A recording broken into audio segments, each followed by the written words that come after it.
Hey, what's going on, everybody?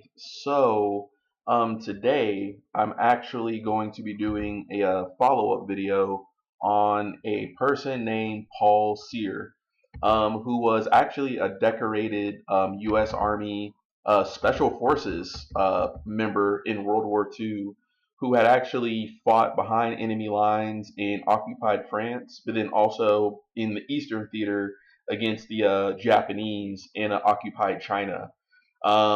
You know, it's a very interesting story. Paul Sear is a side character in this overall larger Blonde Ghost network that I'm kind of doing research on.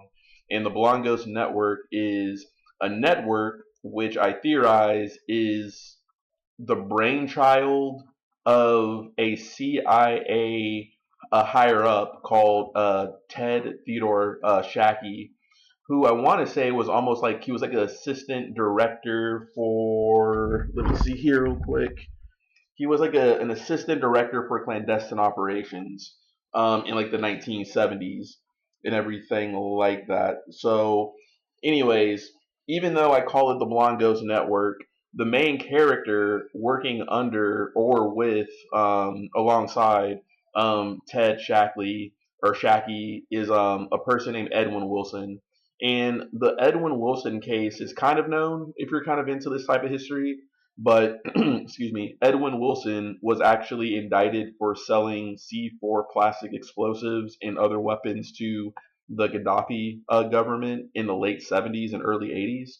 So it was a pretty wild case where you have basically rogue CIA, ex CIA operatives, maybe with loose approval from actual employees at the CIA, like Ted Shackley, essentially arming one of the world's worst terrorist regimes under the Gaddafi regime. Pretty wild stuff, and there's a lot of debate as to whether did the CIA authorize this? Was Ed Wilson acting alone? Did the people in underneath Ed Wilson, many of them believe that they were working for the CIA, but was Edwin Wilson just conning them and rusing them in order to make his own financial profits in selling upcharged weapons like M16s and things like that to the Libyan government? So it was a pretty wild case. And another main character in the Blonde Ghost Network is Frank Turple. And Frank Turple, you can actually watch a documentary called Frank Turple Confessions of a Dangerous Man. Really good documentary. And it goes into detail about how he was in the CIA, who was later fired from the CIA, and how he took his skills and services into the arms market, in the black market, and became, a really powerful arms dealer, selling weapons to terrorists and pariah regimes like the Idi Amin, etc. So the Blonde Ghost Network is really this kind of network highly led by Edwin Wilson alongside Frank Turple, but also with actual, at the time, CIA members, high CIA members like Ted Shackley, um, potentially knowing what was going on. But because of the ambiguity of the situation, it kind of leaves it a big question mark as to whether the CIA authorized this operation, or were they kind of seeing where it went and if it kind of gained any valuable information, such as the potential of the Libyans creating a nuclear weapon. Would they then have kind of authorized this kind of, sting operation potentially with Libya? It's just kind of out of control, right? But regardless, I can elaborate more on that, or I have in previous videos. This video is going to be a follow up about Paul Sear. And Paul Sear, like I said, was a Paul Sear was a Jedburgh, and the Jedburghs were essentially the precursors to U.S. Special Forces, notably the Green Berets, right? Kind of your tier one, or like Delta Force and all that stuff, right? So like kind of like your tier one type special forces, U.S. Special Operations Command, Fort Bragg, North Carolina, MacDill Air Force Base, that type of stuff, right? Because in World War II, before the CIA, you had the OSS, Office of Strategic Services, under, um, I think, Bill Donovan. Wild Bill Donovan was kind of his nickname. And uh, the OSS essentially became the CIA, but their kind of paramilitary operations officers, the Jedburghs, for example, were kind of the precursors to the Green Berets afterwards. So CIA and the Green Berets kind of trace their lineage to this kind of OSS World War II history and everything, right? Um, and other notable Jedburghs were people like John K. Singlaub, who was a very accomplished and decorated U.S. Army personnel, having also served in France in World War II, but also serving in China in World War II as well, similar to Paul Cyr. But he also is known to have allegedly helped train the Mujahideen fighters in Afghanistan, and is documented that John K. Singlaub actually was like the military leader who ran operations in the secret war or the shadow war of Laos and Cambodia along the Ho Chi Minh Trail. So, in other words, the kind of secret war, because we were at war with Vietnam, not really at war with Laos and Cambodia, but the North Vietnamese and the Viet Cong, who were the communist forces sympathetic to the northern Vietnamese living in South Vietnam, were using the Ho Chi Minh Trail to essentially conduct operations logistics. So special forces essentially led, a secret war against the Viet Cong and the North Vietnamese and and any sort of like sympathetic allies, communists in other countries, in these other countries, without really the U.S. public knowing. And this is where you get the famous groups like Material Assistance Command Vietnam Special Observations Group, MACV-SOG. John K. Singlaub essentially was the leader of the MACV-SOG paramilitaries, officers and stuff, right? So like some of the most top secret missions, like if you go into if you go into like these other countries and you're fighting with guerrillas or whatever, and you just are gone, you're gone type, like there's no record of you, in a sense, right? But the secret shadow war, what have you, is also definitely known because of all of the bombing, the U.S. Air Force bombing missions in Laos, in which are actually still detonating munitions to this day. And then also, of course, for I don't like saying conspiracy theorists, but for more of your investigative journalist types, this is where the rumors and the realities of illicit drug trafficking in the Golden Triangle comes from, in Laos, Cambodia, Thailand, Northern Vietnam, etc. Right? Both sides, where you can argue, were probably profiting off the opium trade in order to fund clandestine operations and their military operations. So Paul Cyr knew John K. Singlaub, and then also another Jedburgh was a person named Lucien Conein. Lucien Conein's name has kind of taken on more popularity in recent years, I've noticed. Um, Let me see here. I can't remember where I first heard his name from. It was not from Eyes Wide Open, who is actually a very good content creator, and I'm actually going to sample some of his work. So I actually recommend you go to his page, watch his videos, like and subscribe. So I am referencing and citing, that I will be using some of his work in this video. But I want to say I heard his name way earlier than that from somewhere. But regardless, Lucien Conein was a French-born American citizen from Kansas City. Actually, grew up in Kansas City. He spoke fluent French. Similarly to Paul Cyr, who is actually from a French-American family from Vietnam. Actually, right? Which is very interesting when you almost when a French immigration, they're like the descendants of like kind of French immigration into the United States. It's something you don't really like hear about too much, really, but I guess that was more of a prominent thing in America's earlier history in the 1800s, etc. But regardless, Paul Cyr spoke French, but this Lucien Conein guy also spoke French, right? He was an OSS Jedburgh as well, and his job was to actually kind of lead clandestine operations in Vichy, France, and make kind of contacts with, interestingly, the Corsican mob. Because the Corsican mob, in other words, if we could infiltrate the black market, that's one of the key ways of infiltrating the back door of a country, right? Particularly an occupied country. The history of the French Corsican mob is very complex as to where their political allegiances stood. You can find evidence that the French Corsican mob did have some fascist leanings, but then you can also find proof, I'm sure, of the Corsican mob having anti-fascist regimes, because obviously being an occupied country by Nazis is not good for your business. So it kind of goes on, really, right?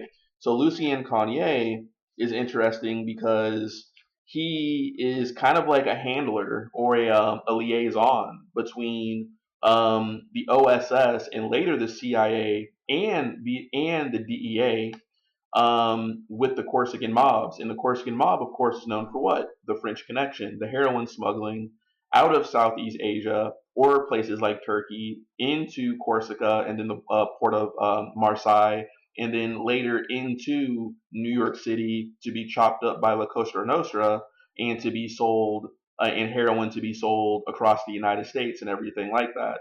And then you can go deeper and deeper into the whole logistics networks of the drug operations, right? Where the mobs are very hooked up with the unions, Jimmy Hoffa, Teamsters. What's the best way to smuggle goods and heroin in trucks across the United States on the new interstate system created by Eisenhower? So you start getting a lot of connections in this whole Cold War sort of era, right? Between drugs, unions, trucking, shipping, etc. Right? This is also the era, of course, of like Frank Lucas and everything of American Gangster, right? Where you actually had a black person from Harlem realizing that the Italians were actually, making a killing off of selling heroin, where he actually kind of figured it out and decided to go direct to the source into the Golden Triangle to actually start importing his own opium for heroin production and everything. So the Cold War was a wild time. Anytime there's war, unfortunately, there's always going to be drug trafficking and smuggling. But it seems like a lot of intelligence agencies realized that you could basically create traceless slush funds of cash by engaging with the drug economy effectively. And it's interesting that it kind of creates this kind of, it's almost like being complicit in knowing that it's going on, but then also doing your duty as a law enforcement official to bust these people who are like underlings in this kind of game that you, as the intelligence agency, have the eagle eye over. Like, in other words, it's kind of creepy. It's like the intelligence agencies are kind of like Greek gods, and the dealers and the traffickers are just like mere mortals underneath. And, you know, the intelligence agencies know exactly what's going on, and they're able to benefit financially by, let's just say, seizing the money from the drug sales, even though they kind of facilitated the drug sales by not stopping them to begin with. And you're able to come up as the hero, in which you make these big public busts, etc., etc. But where does the money actually go once it's actually confiscated and everything like that? Or you just don't confiscate it and you don't worry about the press releases and the glitz and the glamour about how you're solving crime, and the money's just taken and used to just buy guns to fund revolutions in Nicaragua or Greece or wherever the U.S. intelligentsia or the Western intelligentsia thought that communism was going to be an issue, right? So, regardless, the thing about regardless, right? Lucien Conein was also a Jedburgh of French origin, similar to Paul Cyr, and John K. Singlaub was also a Jedburgh, right?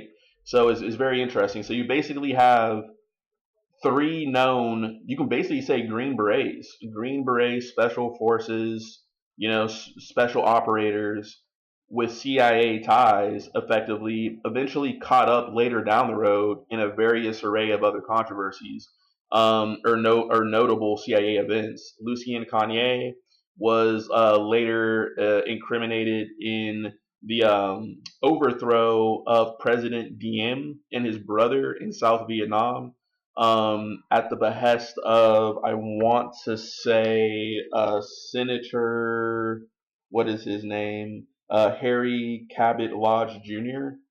And that overthrow of President Diem and his brother is actually a major impetus in the escalation of conflict in Indochina, right?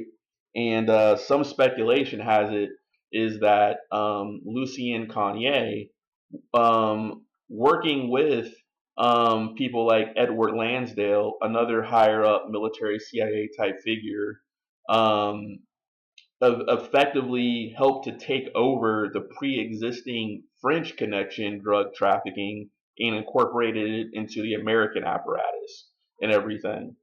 But regardless, separately later on, William John K. Singlaub actually John K. Singlaub actually gets caught up in the Iran Contra scandal.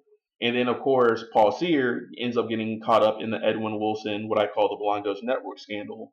So it's just very interesting. You have these old, salt, peppery, gruff, old veterans, right, who've created very successful lives from themselves, whether it be with Lucien Conein running secret operations at the Federal Bureau of Narcotics, later the DEA, Paul Sear, after his honorable service, later went into lobbying and created a very powerful lobbying apparatus in D.C. He was later caught up with Edwin Wilson because of the whole Libyan explosive and arms smuggling thing. And then you have John K. Singlaub, who stayed in the military, making it to, I want to say, Major General, and led a very successful career there or whatnot. So like it's like this fraternal order basically of Green Berets in cahoots with the intelligence agencies and the kind of DC Beltway power apparatus in the Cold War. So, but the thing is about Paul Sear, right? The thing about Paul Sear is, right, is in my previous video, right, and I still stand by this, right? Paul Sear is a war hero. I'm not here to shame him or his family or walk on his name. He's done more than I ever could have done for this country and what many other people could have done for this country. He won the Distinguished Service Cross. He won many awards from France and the Republic of China for his service or whatnot. Um, so, because of his involvement with Wilson, even though he should have known better than to have worked with Wilson in smuggling munitions and taking bribes, he messed up there, right? I'm not denying that. But his previous life was served with distinguished valor and honor, and I don't want to throw his name in the mud. Um, because of his service to our country and everything. And I'm no Rambo or anything like that. I'm no badass or anything. I served in the military. I grew up in the military, so I know how it is and everything like that. And you show respect when respect is due and everything. But at the same time, for the sake of research purposes, unfortunately, in later life, at one point in his life, he made a mistake. Did he learn from that mistake? I think he did. He ended up kind of recovering from it personally. He had family, he had a loving wife. But however, in my previous video, before I came upon this new knowledge I'm about to share, I thought that Paul Scheer was totally guilt free and kind of manipulated by Edwin Wilson. Whereas now I'm learning that he had a lot more conscious, um, conscious effort with Wilson in regards to, unfortunately, illegal arms trafficking. So this is a photo of Paul Sear, I think behind enemy lines. I want to say that kind of looks like the kind of oak cluster sort of insignia of a major, I want to say, on his lapel there. So, I mean, Paul Sear, true badass type guy, right? So, let me do something here. The new information that I found was from casetext.com, right? And I'm just going to read this for you real quick.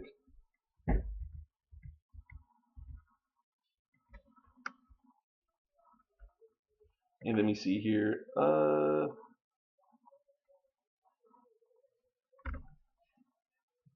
me see here. In May 1977, Wilson telephoned a close associate in the United States, Paul Sear, and asked Sear to obtain for him a sample M16 automatic rifle, offering to pay $10,000. Sear had acquired a M16 several years before while serving in the U.S. Army. The weapon had formerly been a display piece possessed by General Anderson. Sear gave the M16 to Slocum, whose name is Reginald Slocum, who was actually a armed smuggler for Wilson.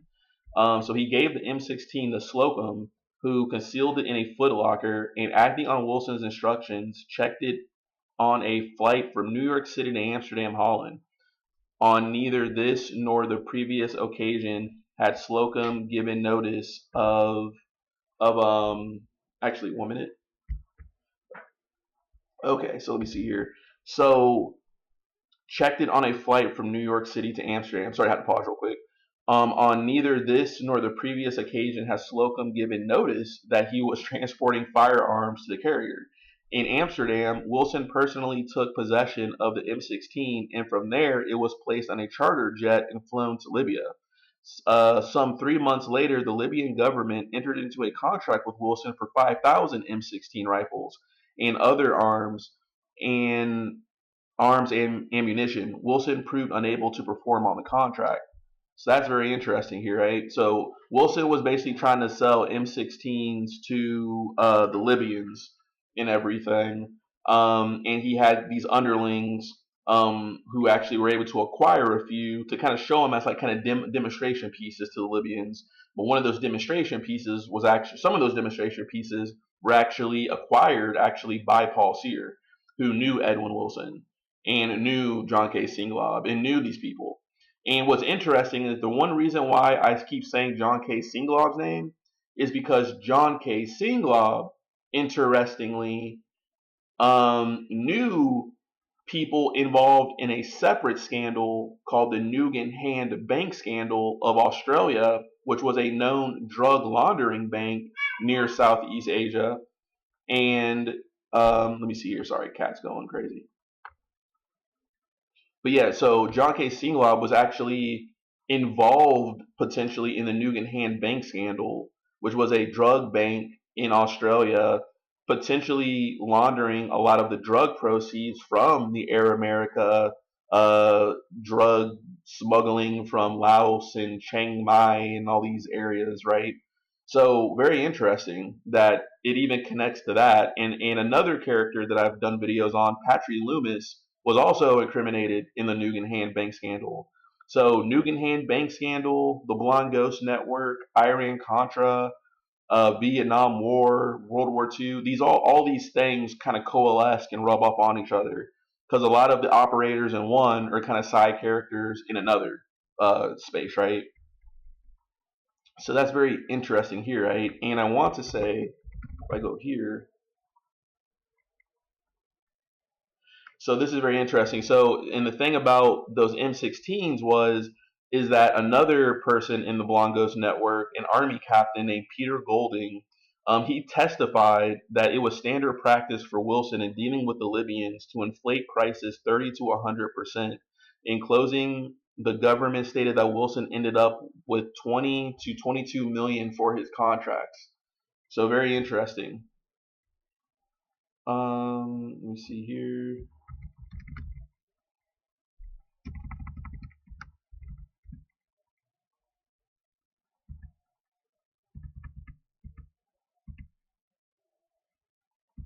Gotcha, right? So this right here does show, unfortunately, that um, that Paul Sear did know and help in arms trafficking, unfortunately. Um, so let me go here. And so separately, let's read some things I have about him, right? So Blongo's bio. So I kind of make these little side bios for my notes. So Blongo's bio, Paul Sear, Green Mountain Boy, which is essentially just a nickname for a person from Vermont, who was a U.S. Army OSS hero turned lobbyist. So Paul Sear,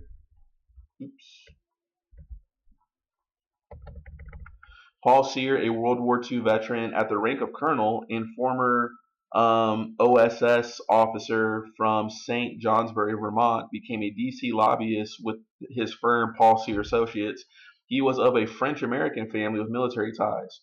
In World War II, Sear parachuted into occupied France in 1944 with orders to arm the resistance. Having outwitted the Germans and the Gestapo, a year later Sear found himself in China, where he led an OSS team that blew up a railway bridge over the Yellow River. He had won the Distinguished Cross on Jedburgh Team George. Later, he was the chief lobbyist for the Army Material Command in the 1960s and 70s, and later became director for congressional relations at the Federal Energy Administration, which later became the Department of Energy. He was referred to by the Justice Department to be indicted in a bribe scandal because of Edwin Wilson, in which Wilson tried to buy political influence for many CIA shell companies. He was laid to rest in 1994. As a Jedburgh, he knew John K. Singlaub, later of the Iran Contra scandal, and the Nugan Hand Bank scandal. William Colby, CIA director, notably during the Church Committee hearings, in which the Church Committee hearings were essentially when a lot of the secrets of the CIA were finally revealed, and this is when MK Ultra was revealed. This is when the Family Jewels programs and secrets were revealed about like assassination programs. This is when I want to say Operation Chaos was revealed, in which the CIA was actually doing illegal wiretapping on American citizens, which is very interesting because Edwin Wilson kind of got some of his early CIA assignments doing illegal wiretapping. Um, and William Colby actually was at Jedburgh in Norway, actually helping to disrupt Nazi military operations in Norway there. And I want to say too is that I think um, the book by Ernest Hemingway is kind of based upon this Norway resistance. Actually, 1 minute, let me look that up real quick. But regardless, he also even possibly knew Lucien Conein, who later ran covert operations for the DEA and was highly active in clandestine operations in Vietnam. Sear, Conein, and Singlaub both served in France. Conein was known to have Corsican mob ties, and his name was actually later floated by E. Howard Hunt to help in the Watergate break-in. But Kanye didn't participate, but he kind of eerily joked that if he were involved, the operation would have been done correctly, which just goes to show how like kind of ominous and like this guy actually was. Excuse me. So let me see here. Actually, Ernest Hemingway, Norway. There's some sort of book where he taught. It's like a Nazi occupying type thing. Maybe it's like the sun also rises. Maybe, huh? Maybe.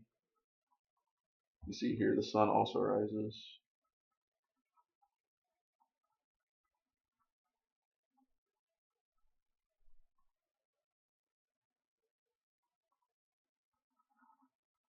Huh. Can't think of it off the top of my head. But anyways, a quote is in 1990, Cyr returned to La Roche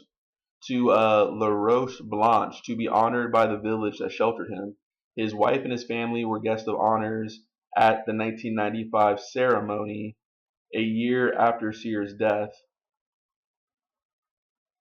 So for his service in China, Cyr received the Bronze Star for meritorious service. Following the war, Cyr moved to Gary, Indiana, the hometown of his wife.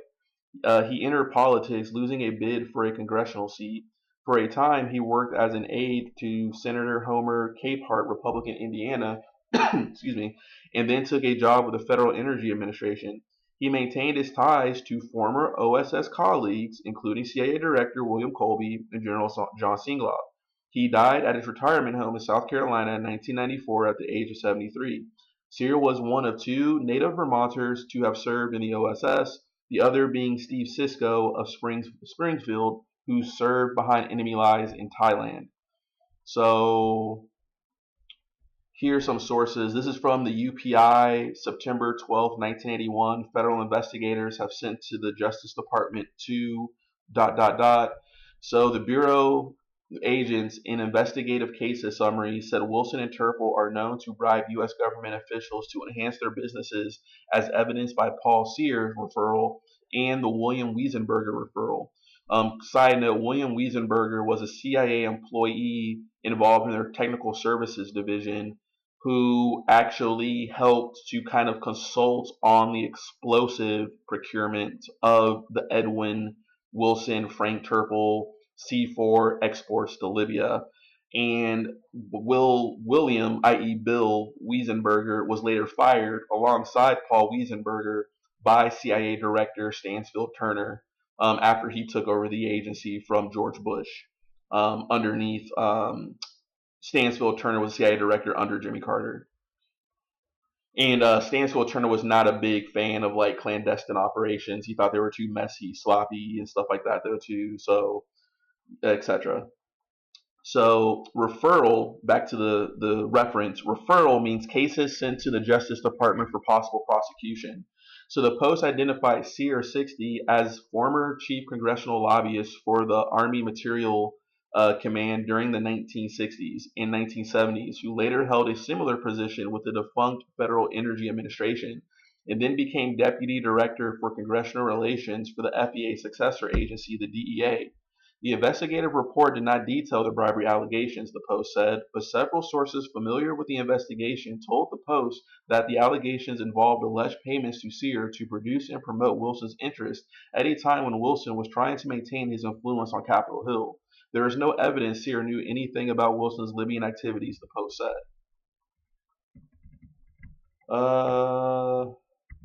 Another source by Patrick E. Tyler and Al Kamen, 12 September 1981, titled Federal Bureau of Investigation, Justice Department Sent Bribery Redacted, The Washington Post. Source, I got this from the CIA reading room. In part to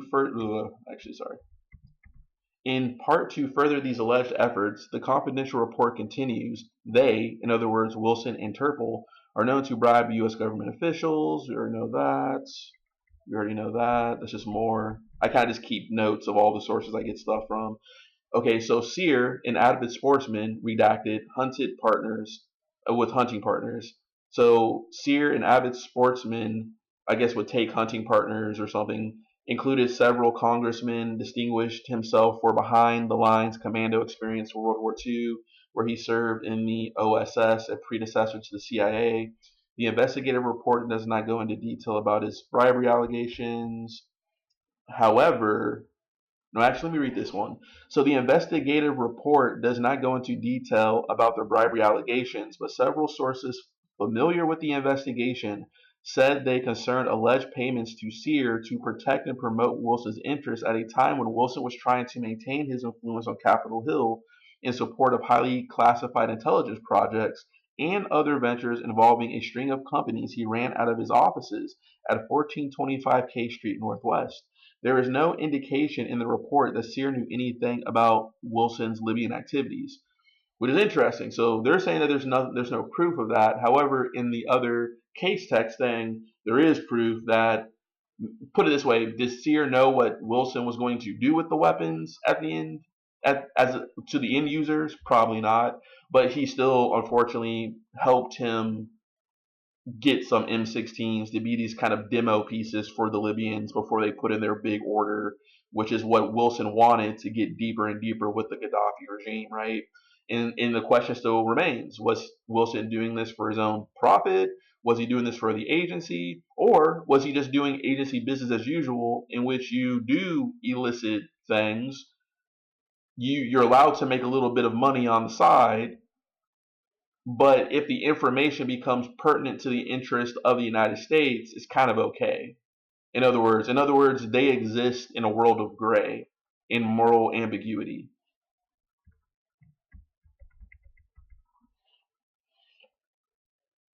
So, so this is from the United Press article, July 14th, 1982.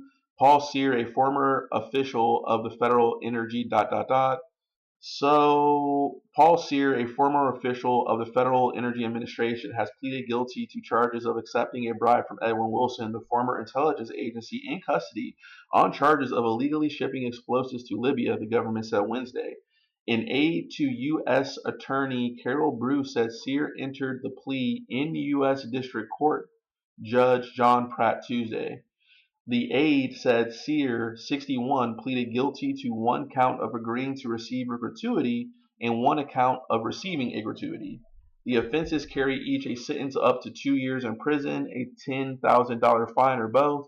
Pratt set no date for sentencing, and his office said it probably will not come by the end of the summer. The charges involve Sears dealing with ex-CIA agent Wilson, now in federal custody on charges he illegally exported explosives to Libya. Wilson was apprehended last month. Interestingly, he was helped apprehended by possibly ex-German Nazi who was like now living in the United States, working as kind of like an informant for like law enforcement or something, named Ernest Kaiser.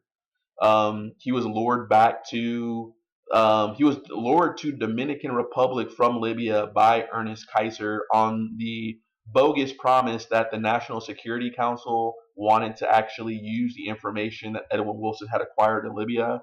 But once Edwin Wilson got to Libya, because he was already nervous, he was probably going to get killed by the Libyans because they thought that he was actually spying on them.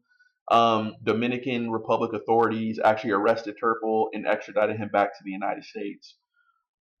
So, anyways, back on subject, the government said that the bribe was to help Sear provide Wilson in 1977 in getting federal contracts for Data Financial Systems Inc., a Washington-based company.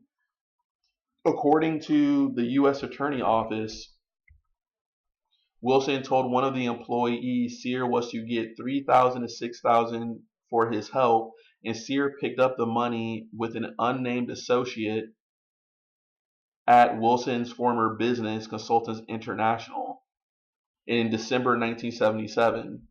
Interesting, right? So Sear, a retired Army colonel, was a longtime Capitol Hill lobbyist and was in charge of congressional relations from the Army Materiel Command, and took a similar job with the Department of Energy. Sear now has his own consulting firm, Paul Sear Associates, reportedly agreed to cooperate with authorities in the government's investigation of Wilson.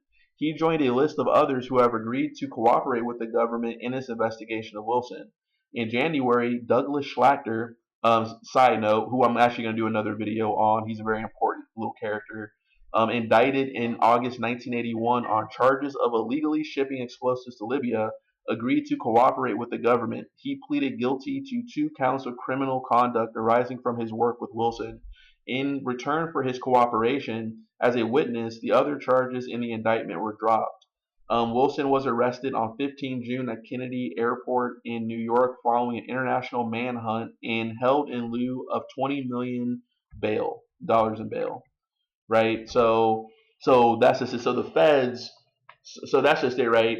The feds found that Paul Sear took bribes to help a Wilson company called like Data Financial something Financial Systems or whatnot, and you know how the feds do. So they found him guilty of that, but it's like, if you cooperate and provide other information, about Wilson, maybe we can work a deal. And it looks like Sear took it, and it looks from after that fact, that's when more of the stuff about the M16 shipment was revealed to the feds and used in the case and the indictment against Wilson. So very interesting. So Paul Sear took a bribe for the data financial systems deal, but also it's later revealed that he also had some M16s that he gave to some lower level associates of Wilson, which were later sent to Gaddafi's regime in Libya as demonstration pieces for a larger $5,000 M16 order, which Wilson, according to case text, was not able to fulfill. However, I want to say that there's another character involved in here. I have a whole list of people.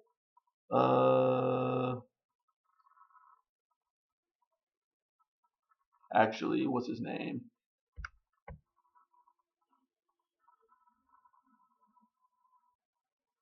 Here we go. Steve Cummings.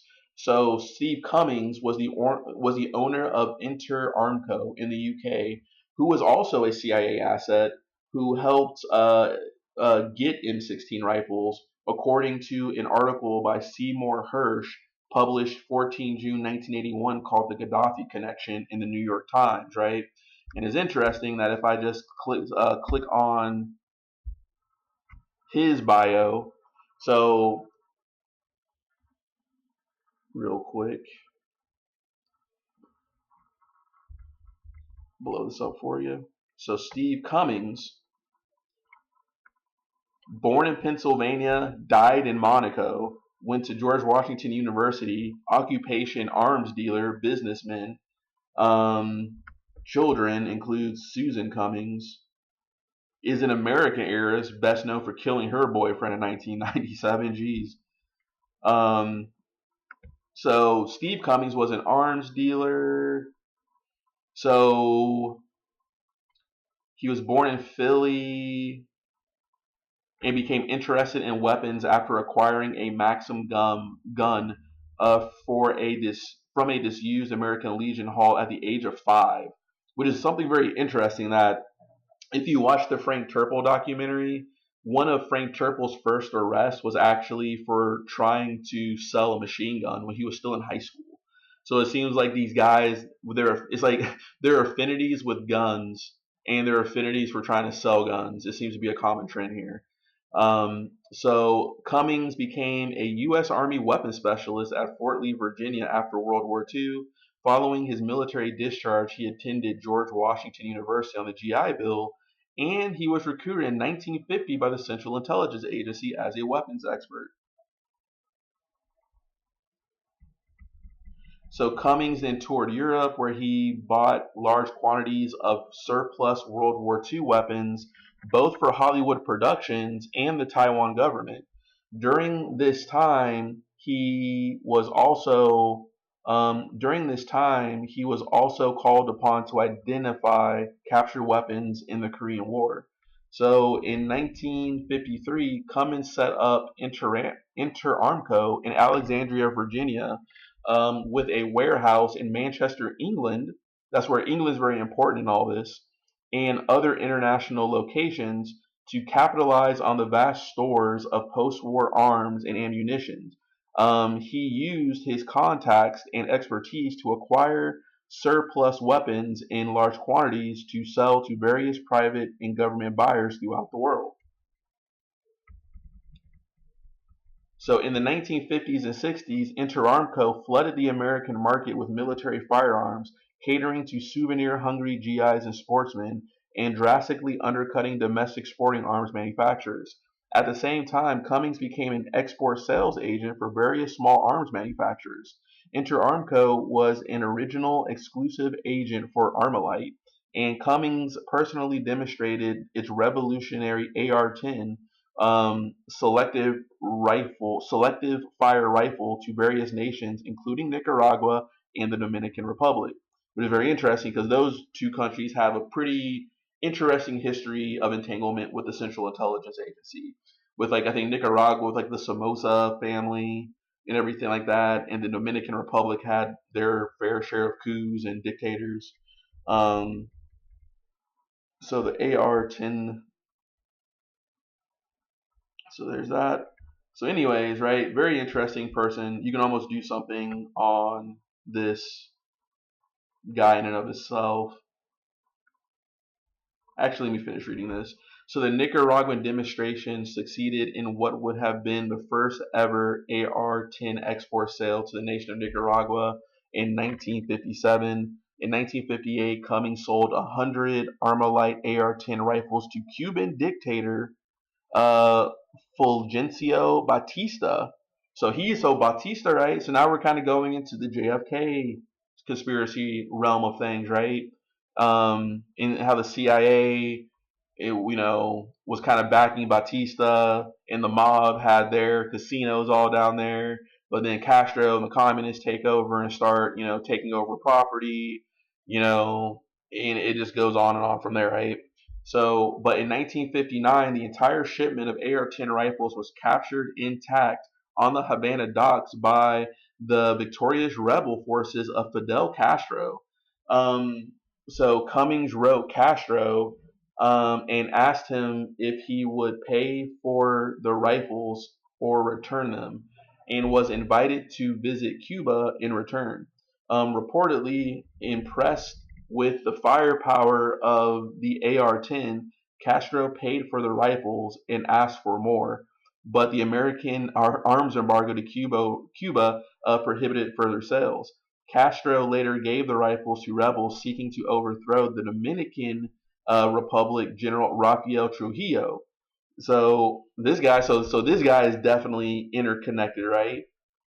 So wow, like I said, you can do a whole thing on just Steve Cummings alone, right? But to stay back on track, this goes to the M16s, right? So we definitely know that Wilson wanted to sell M16s to the Libyans, but some of those first demo pieces were actually, this is where Paul Sear gets incriminated. But it looks like other larger orders, even though Wilson wasn't able, allegedly, to fulfill the $5,000 order of the Libyans, was able to get other M16s from English stored caches by Samuel Cummings. And I want to say that can be verified even within the documentary Frank Turple Confessions of a Dangerous Man. So let me do something here real quick. Okay, so actually, I think that Steve Cummings may have actually been in the documentary Frank Turple Confessions of a Dangerous Man, but they never actually identify the man. He refused to be put on camera. Because we know that Steve Cummings had caches in England, in Manchester. And what's interesting is that Heathrow Airport was a big transfer point for the Belongos network, right? In which Frank Turple, Edwin Wilson, another ex-CIA operative who later wound up dead and was a whistleblower, Kevin P. Mulcahy, who actually came from a very esteemed CIA family himself. Um, they've used Heathrow Airport actually to help transfer a lot of the C4 explosives. Um, I think the first C4 explosive shipment came from California, and the second one came from Houston, Texas. And the Houston, Texas one was actually the largest shipment of C4 ever sent on an airplane or something. Basically they could have leveled half of England if something went wrong. But I'm gonna show you a little part of the Frank Turple documentary here. So let me just turn off my mic.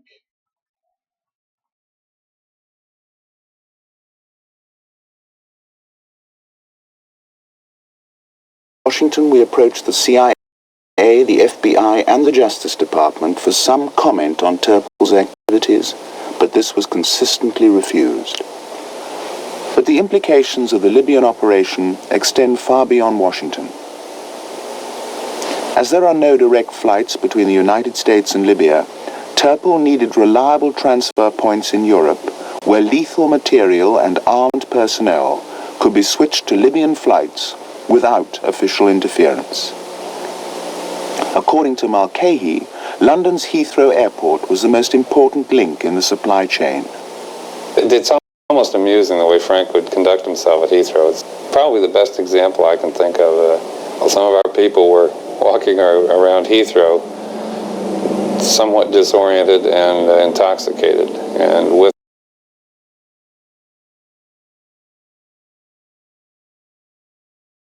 them, they were carrying some concealed cans of binary explosives. Frank had promised these people that he would meet them at the airport when their plane landed. They would never have to worry about going through customs or anything else, and they could go directly to Libya. Well, Frank hadn't made it to meet the flight on its incoming leg. So I had to rouse Frank and make sure he got out to the airport before something difficult, before London was blown off the face of the map. Yes, that's in essence true. The shipment of the material was never to be bought out of the international zone. In other words, it was supposed to be transshipped immediately to another aircraft.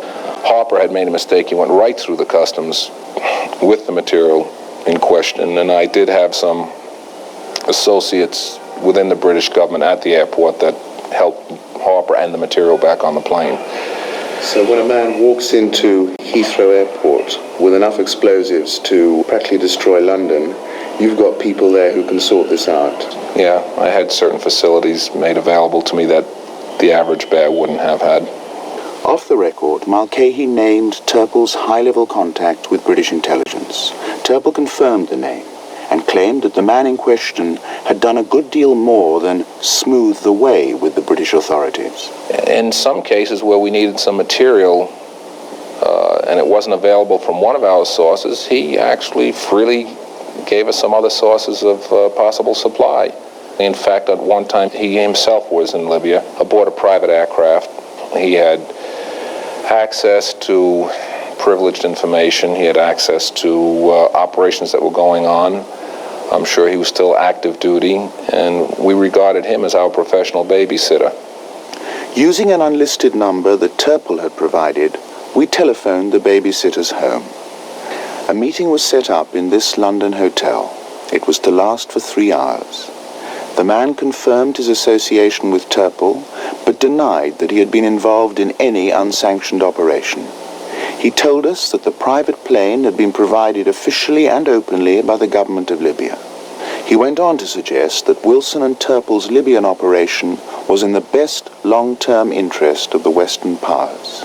He also warned us that if we were recording the meeting, we could end up, quote, under a bush in Surrey, end quote. Turpel had reached a peak 7 years after his resignation from the CIA. He had holdings in Switzerland, a hotel in the north of England.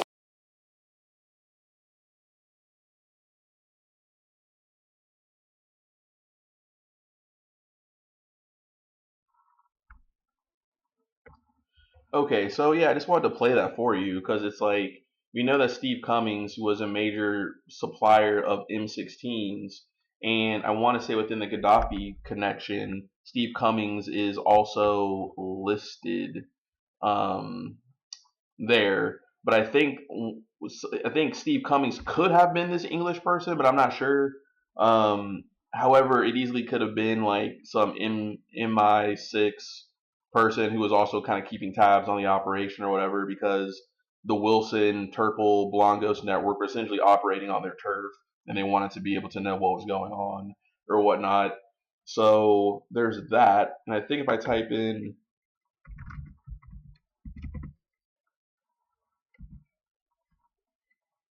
the Gaddafi connection here.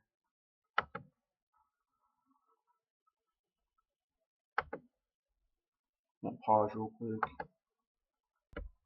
Okay, so this is the New York Times article by Seymour Hersh from 1981, the Gaddafi connection. So if I type in Cummings. All right, so here we go.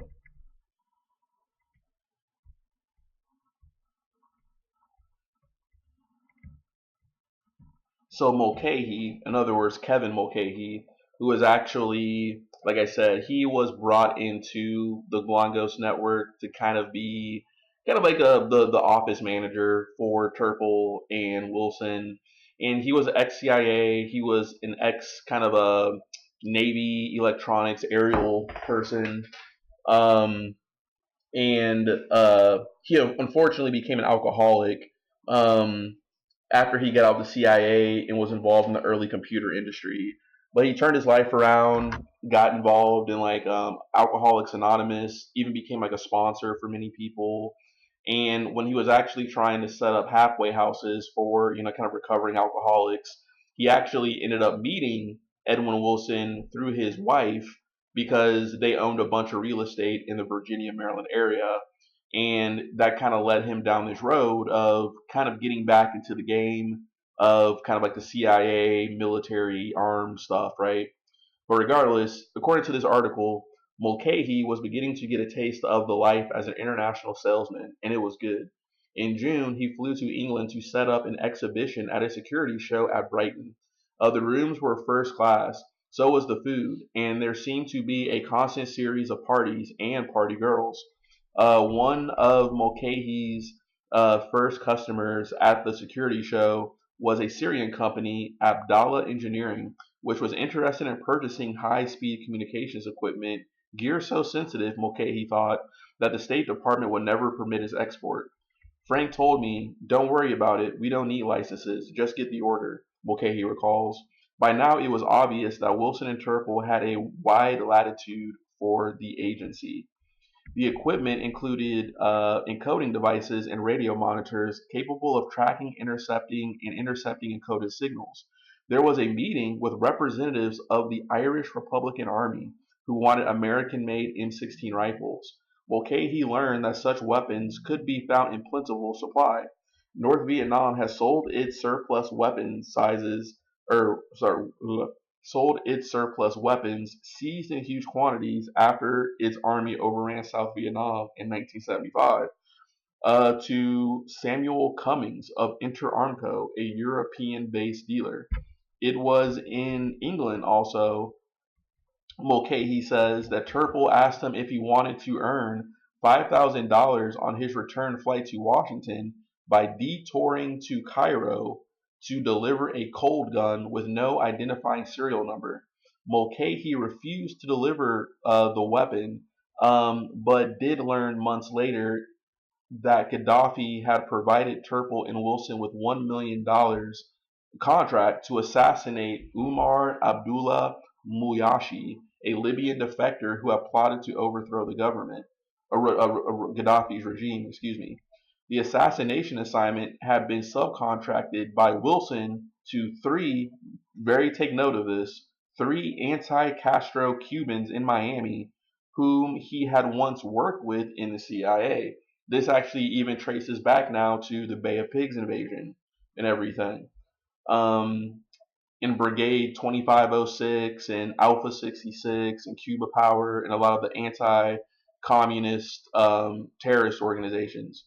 So Frank was playing both sides against the middle, Mulcahy recalls.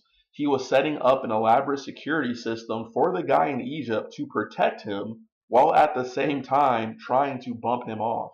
Mulcahy and Turple got along well, and the two men exchanged many confidences during their trips together. Frank tends to talk a lot. He likes to name drop, Mulcahy says. What Frank what charges Frank's batteries is the thrill of the chase, the excitement being on the periphery of power. He thrives on it.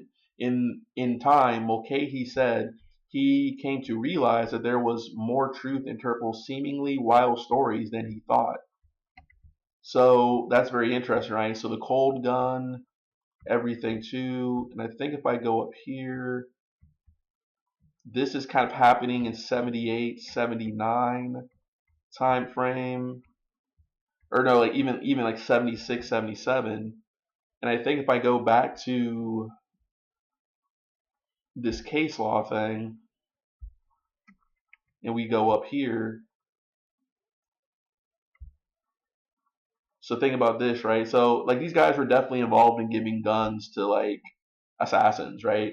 Because we go back to up to this case text article later in 1977. So I think the events I'm talking about, they kind of happened between 76, 78, whereas this article in the case text with Wallace Klink and Reginald Solcombe and Paul Sear is kind of happening in 79.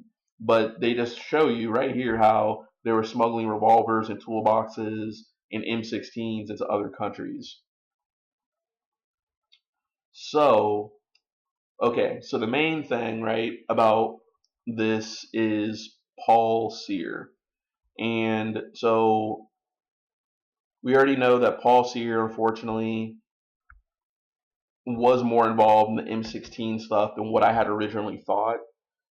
Did he know where the M16s were being used for? Who knows? Because it seems like everybody's excuse as this network was getting taken down, their main excuse was we thought this was a CIA operation. So like Ed Wilson was like so clever, so good, so convincing that it's like they thought that they were literally potentially doing a CIA operation, or they're just trying to save their own neck. So like I said, it's such a fascinating story because it's like some people believed it, some people knew it was BS and just used it as an excuse, and you just don't know who's really telling the truth. And it makes you also think, like I said, because Edwin Wilson was, even though he worked for the CIA, when he joined the clandestine service after being promoted from the Office of Security in like the 50s or whatnot, when he started getting more international assignments, when they promote you to that service, that agency, that branch, you become kind of like a permanent contract person, right? And that allows them to have plausible deniability. So in other words, you're almost like a was like a 1099 or whatever type worker. You know, like you're kind of on your own, but you have to follow all the rules of the company. So he was working for the agency, but not working for the agency, which makes things even more gray, right? Um, but regardless. So to finish up this thing about Paul Sear, this is interesting because this is actually from Hall of Valor by Military Times. So this is like a photo of Paul Sear. Like I said, he's kind of like your Captain America, 1950s, 40s, dapper type guy or something, or whatever. So there's that. And this is his Distinguished Service Cross that he got. And you can actually read the honors. He won the Distinguished Cross when he was still a captain, um, for his work behind enemy lines there, right? But also interestingly, I wanted to talk about, with all due respect, and like I said, I'm not here to throw his name um, in the mud or anything like that, but it's just fascinating. His wife, Donna Jean Sear, born January 30th, 1924, and passed away in December 29th of 2013, is interesting because she was ex-CIA. So let me see here. So Donna Jean DJ Sear. Donna Jean DJ Sear was a former Purdue University beauty queen. Was born January 30th, 1924 in Gary, Indiana, and entered heaven on the morning of Sunday, December 29th, 2013. Rest in peace. She spent most of her adult life in the Washington, D.C. area. So DJ worked at the CIA and later the Smithsonian Institute. She had a flair for entertaining and decorating, but her sparkling sense of humor was her most engaging asset, apparent right up until her passing away. She was friendly to all she encountered, truly a people person. Although a world traveler, she loved South Carolina coast and considered the best time of her life living in Mount Pleasant, South Carolina. While there, she volunteered at the Charleston Symphony Orchestra League, East Cooper Community Outreach, Meals on Wheels, the USO, the historic Old Exchange Building in Charleston. In her spare time, you could find her riding her bike on the Isle of Palms or Sullivan's Island, where she wasn't throwing a lavish party at Simon's Point. She moved to Columbia area to spend her later years near her family. She was preceded in death by her husband by over 50 years, Paul, a highly decorated OSS war hero, and son Patrick.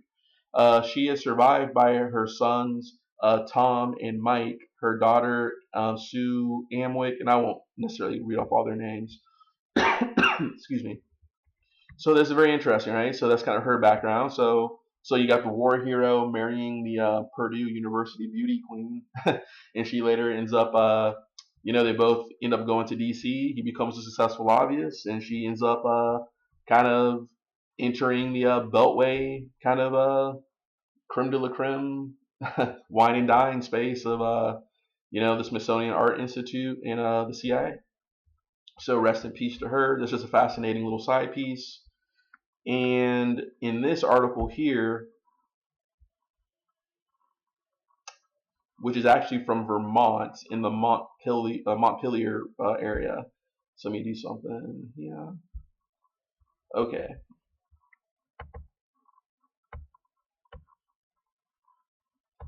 So this is actually called St. Johnsbury Native Served as Secret Agent by Bruce Edwards of the Rutland Herald, published January 5th, 2009, later updated October 27, 2018.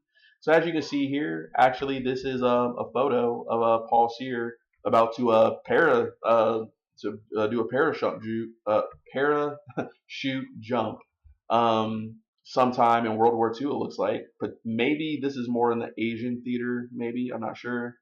But that's him in the far left right there.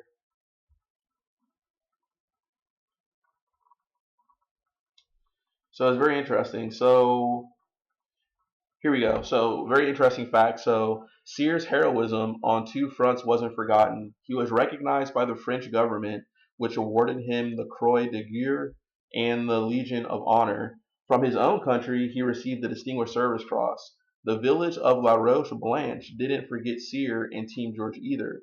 While he was holed up in the ruins of the Saint Michel Chapel, Sear etched these words that were uncovered at the end of the war. Mother of God, pray for us, protect us, and give us the necessary strength to accomplish our mission.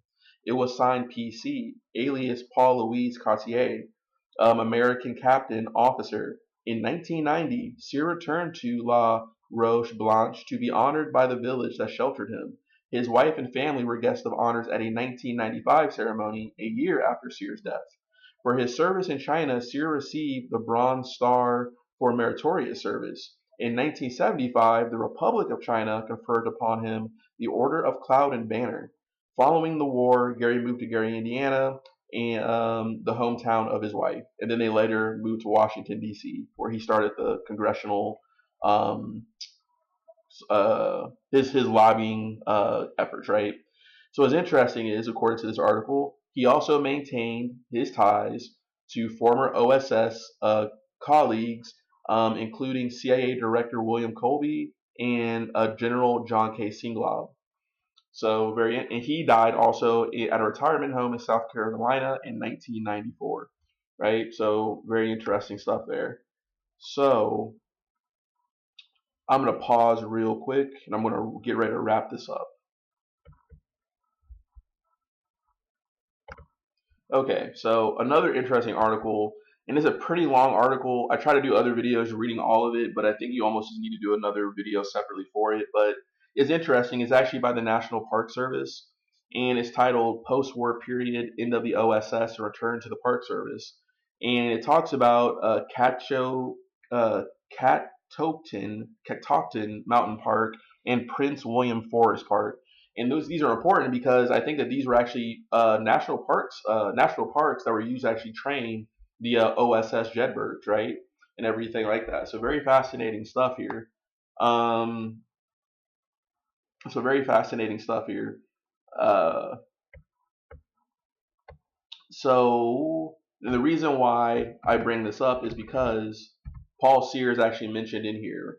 So Paul Sear, a young Army captain from Vermont, had been one of the stars of the OSS.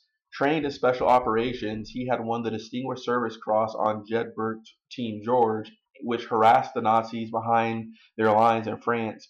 He then went to China, where his Team Jackal blew up a mile-long bridge across the Yellow River. Settling in Indiana, this war hero ran for Congress in 1950 but lost. Later, he went to Washington as an assistant to Senator Homer E. Capehart, um, a Republican from Indiana. So in 1963, he became an important civilian employee of the new Army Materiel Command, acting as a liaison with Congress for one of the Pentagon's largest supply agencies. He later worked for the Federal Energy Administration. He retired in the 1980s and died in 1984. Right? So that's two things about him. Sear Sear, right? But then if I type in other names like Kanye, all right, so Lucien Kanye, who trained at areas F and B, was a Jedburgh in France, and also was infiltrated into Vietnam. Um, Technically remained in the army and rose. I like how they say that technically remained in the army and rose to the rank of lieutenant colonel. But he was on detached service with the CIA almost continuously from 1947 to 1968. That's going to be very important, right? So his assignments carried him from Eastern Europe to Iran to South Vietnam, where he wound up as liaison in the coup that overthrew President Ngo Dinh. In 1972, he rejected an offer from E. Howard Hunt, another ex-OSSer, and also I want to say probably Jedburgh himself in the Asian theater under Detachment 202, which I'll go into detail later, and retired CIA officer to join the quote-unquote plumbers, a secret team that bungled the Watergate burglary. So from 1973 to 1984, Kanye ran secret operations for the Drug Enforcement Administration. When he died in 1998, the New York Times called Kanye the last of the great wartime spies. So very fascinating. And another reference of Lucien Kanye was so the CIA operations branch employed then or soon afterwards a number of former OSS special operators um, or OG personnel, either directly, as in the case of William Colby, Al Cox, James Kellis, Joseph Lazarski, Hans Toft, and Lucien Kanye, or indirectly or on detached service from the army, such as William R. Ray Piers, Leopold Leo Karwoski, and others, right? So interesting. So Lucien Kanye was in the army, but he was basically leased out to the CIA basically for most of his career. And then if I type in Singlaub,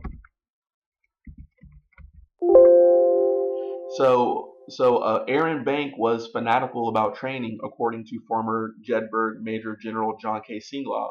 He believed that soldiers must have expert knowledge of their weapon systems. So much knowledge in firing equipment should be second nature. Then the soldier could focus solely on the mission. So John K. Singlaub, who trained at areas F and B, was a Jedburgh in France and the leader of an special operations rescue mission in China. Also made the Army his career as a combat infantry and special operations officer. During the Korean War, he served first on detached duty with the CIA and then as an infantry battalion commander with the 3rd Infantry Division. With his emphasis on special operations, Singlaub commanded the Joint Unconventional Warfare Task Group, MACSOG, in Vietnam. He was. Sorry, I'm blow this up for you a little bit. Actually, that was not. Here we go. He was instrumental in establishing the Army Rangers Training Center at Fort Benning. While Chief of Staff of the United Nations Command and the 8th U.S. Army in South Korea, Singlaub publicly challenged President Jimmy Carter's 1977 decision to withdraw U.S. troops from Korea, and Carter relieved him of command. Singlaub retired that year as a major general, which is very interesting. So if you know anything about the Iraq-Afghanistan war, the same way how Singlaub talked against Jimmy Carter and was relieved of duty sounds very similar to when General Stanley McChrystal, I think one of the commanders of CENTCOM during the whole war on terrorism in Afghanistan and Iraq, I think got a little too loose-lipped with a Rolling Stones reporter, and Barack Obama actually relieved him of duty. Interesting. And what's interesting is that Stanley McChrystal, this all connects. This all connects. Stanley McChrystal is a compatriot to what's his name? What's his name? The Michael Flynn, General Michael Flynn, And General Michael Flynn actually knew John K. Singlaub. And actually, there's photos of him actually at the Phyllis Scowfly Eagles event. And Phyllis Scowfly, if you don't know that name, she's kind of like the original trad wife.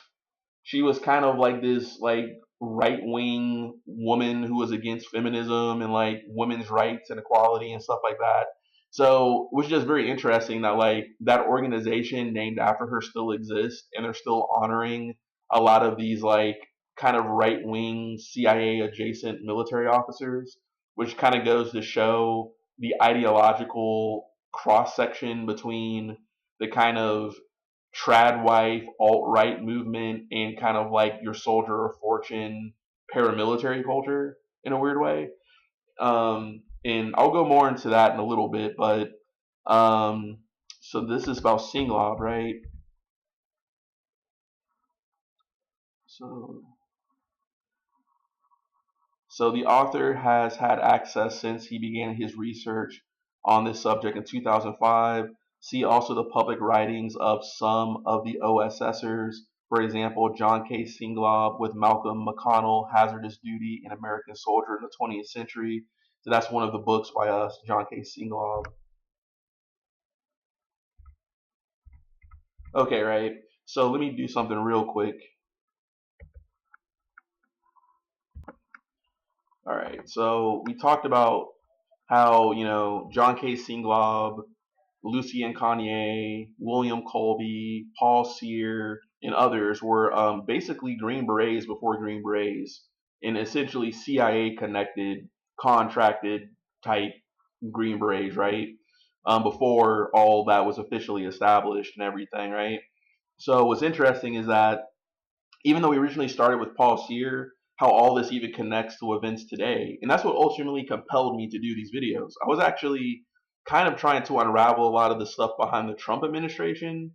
And kind of once you get past all the ridiculous conspiracy theories they try to promote and everything like that, you start realizing that a lot of them are basically being promoted by kind of like ex military people who've either gone completely insane or they're still living in this very kind of like anti-communist Cold War mentality where like they see anything progressive as like inherently communist that needs to be killed.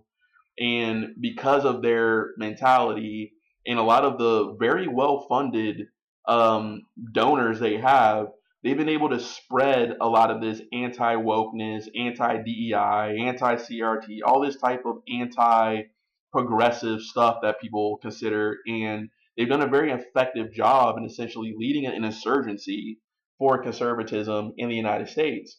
And a lot of that has metastasized underneath the Trump administration. Whether Trump is smart enough to be aware of this or not, I don't know.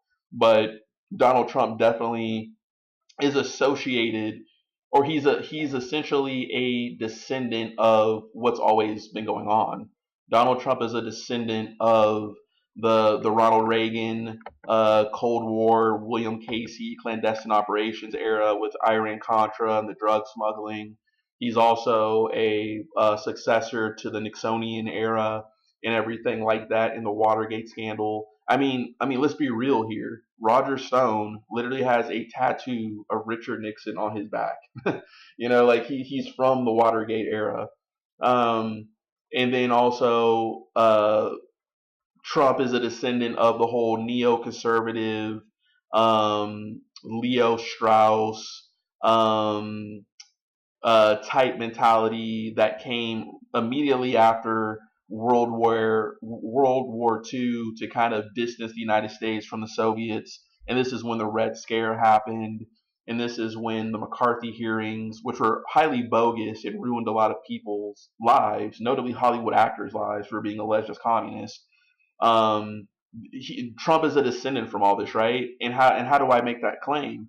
Roy Cohn, who was the underling of uh, Senator McCarthy doing these communist witch hunts, ended up becoming the mentor of Donald Trump in the 1970s. Before Roy Cohn, who was a closeted gay man, eventually ended up dying of AIDS in the early 1980s or whatnot. And he actually was super paranoid. He thought that he was actually purposely infected with it because he was really associated with like the mob and like the underground and stuff like that going on at the time. So all of this is connected. You know what I'm saying? And when people say that Donald Trump is draining the swamp, it's kind of comical to a certain extent, but Donald Trump is able to feed as a mascot, as a surrogate for capitalism. Basically, Donald Trump is kind of like the what you call it, the let me do something here real quick.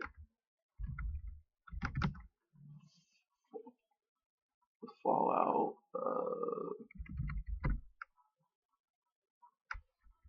He kind of reminds me of the Vault Boy from Fallout a little bit. Like he's kind of as is he's kind of representative of kind of just like this nuclear age Americana of like American exceptionalism, but like taken to its like illogical extreme of just annihilation and everything like that. Like Donald Trump kind of reminds me of that, like how the Vault Boy kind of just is kind of like cynically winking at you with his thumbs up or whatever. It's no different than Donald Trump with his OK sign or something. But regardless, I'm not actually here to hate on Donald Trump.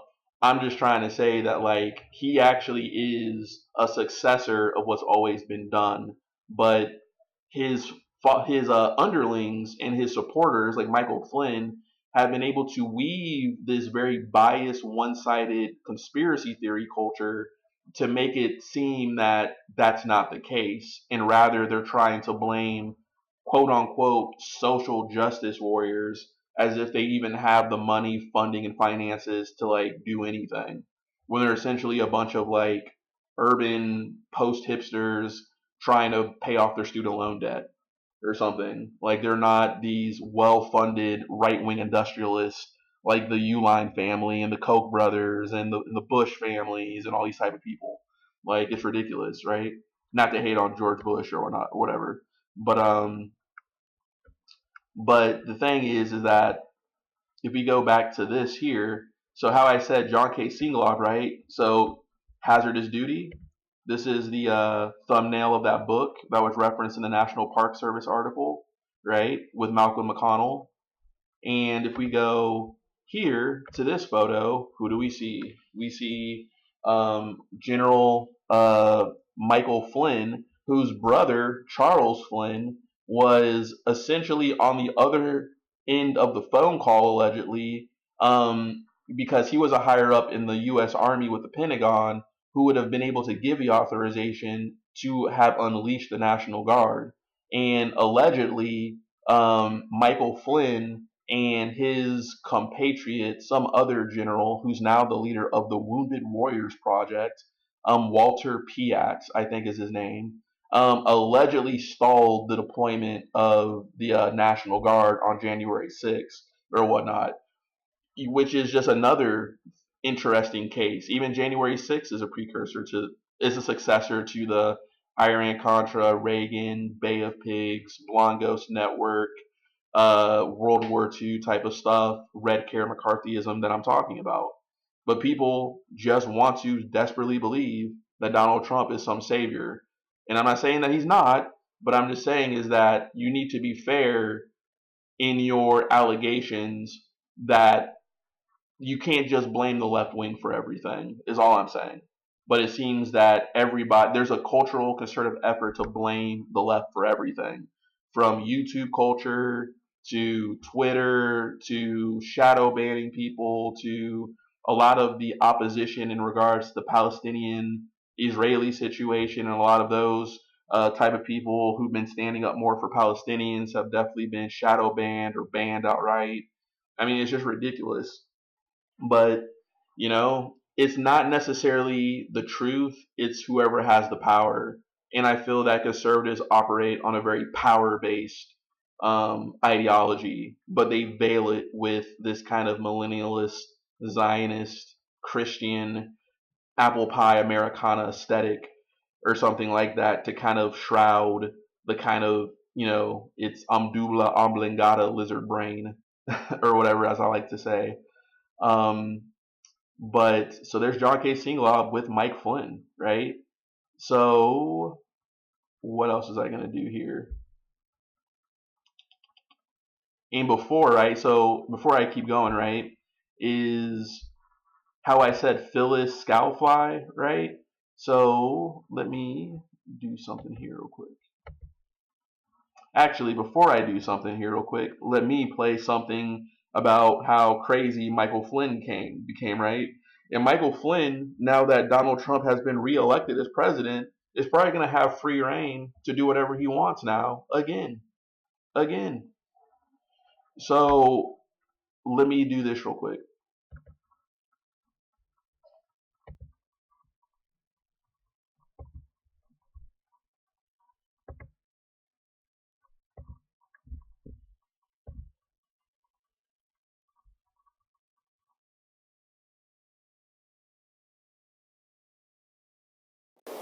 And we have an army, okay?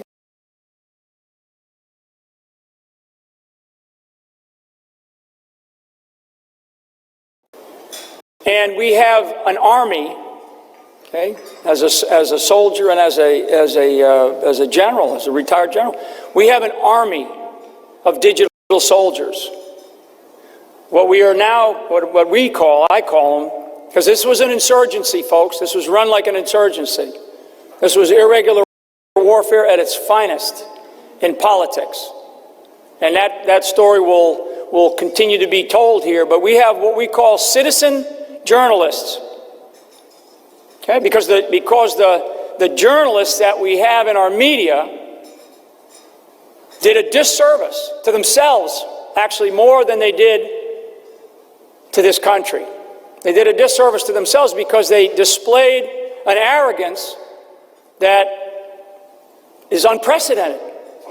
And so the American people decided to take over the idea of information. They took over the idea of information, and they did it through social media.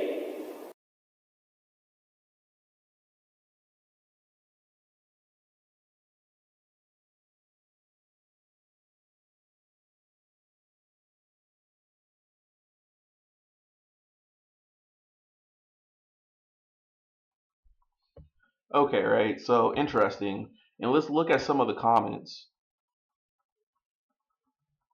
down here below. Oops. Actually, go back.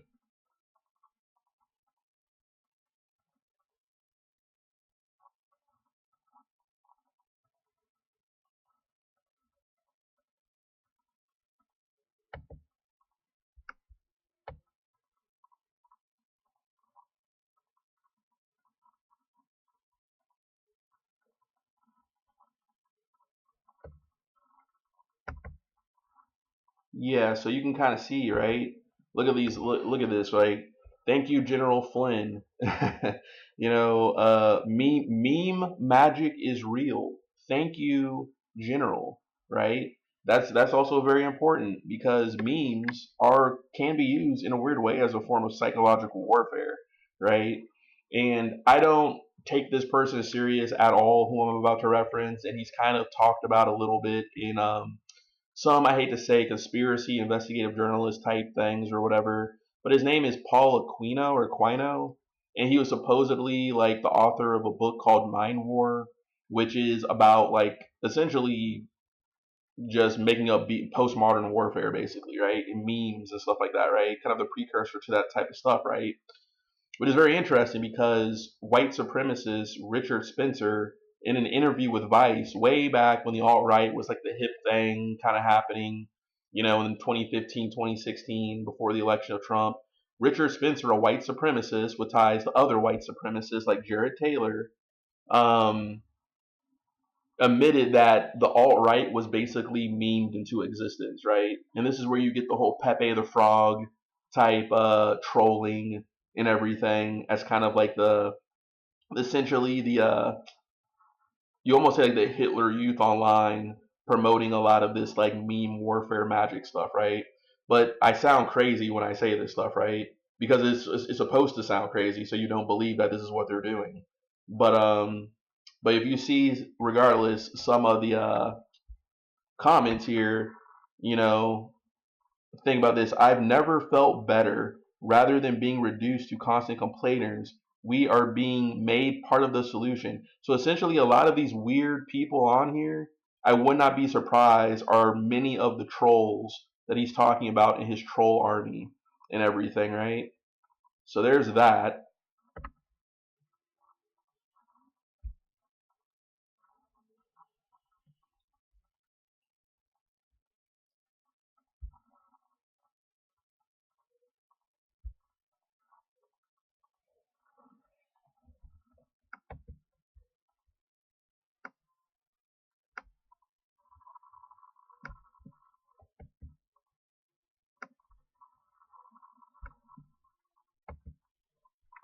Michael Flynn, ladies and gentlemen. Michael Flynn's political influence has only grown since the January 6th insurrection. Tomorrow, we the people are going to be here, and we want you to know that we will not stand.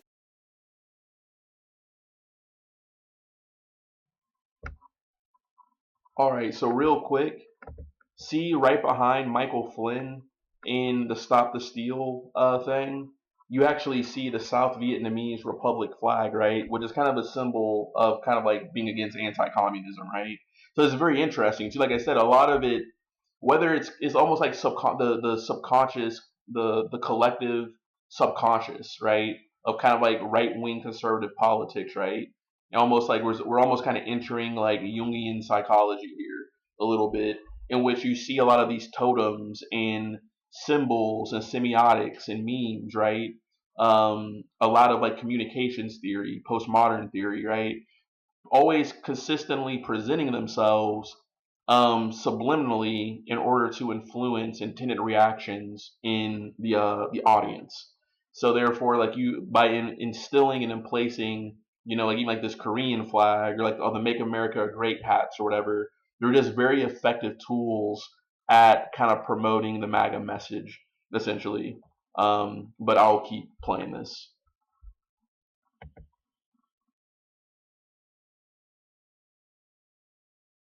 For a lie. General Flynn, do you believe in the peaceful transition of power in the United States of America? The fifth. One more time, General Flynn. After failed efforts to overthrow the 2020 election results, the retired three-star general and former national security advisor has been focused on this year's elections. Because I am so sick and tired of these Republicans that are out there that do nothing. The Associated Press and Frontline sat down with Flynn in a rare on-camera interview with what he considers the mainstream media. I don't even know why I'm talking to you, honestly. And I hope this is recording. Is it recording? You've been doing a speaking tour, you're endorsing candidates, you're very busy. What are you fighting for? I am fighting for our constitutional rights. And, you know, in a big way to save America, I guess. We need to take this country back one town at a time. Flynn says the left and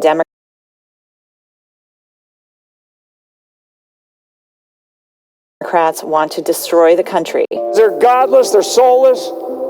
His solution for saving America begins with local action. Yeah, I do use this phrase, local action, national impact. Local action, national impact. If we do that across the country, that's the way we're going to take this country back. It also includes promoting baseless conspiracy theories and stoking division and grievance. We're going to continue to go around this country and talk about election fraud. We're going to talk about COVID, this health tyranny that we're facing. I consider Michael Flynn one of the most dangerous individuals in America today because he is spearheading the attack on our democracy, which is coming from many quarters, and he is affiliated with many of these sectors, from the military to Christian nationalism to election denial. Flynn has endorsed around 100 candidates for federal, state, and even local offices, raised millions, and helped launch the Reawaken America tour that mixes politics and religion. I mean, there is a spiritual war and there is a political war. And they are going on. They're going on in this country right now. Why are you now a politician? I'm not. I could care less about politics. I care about this country.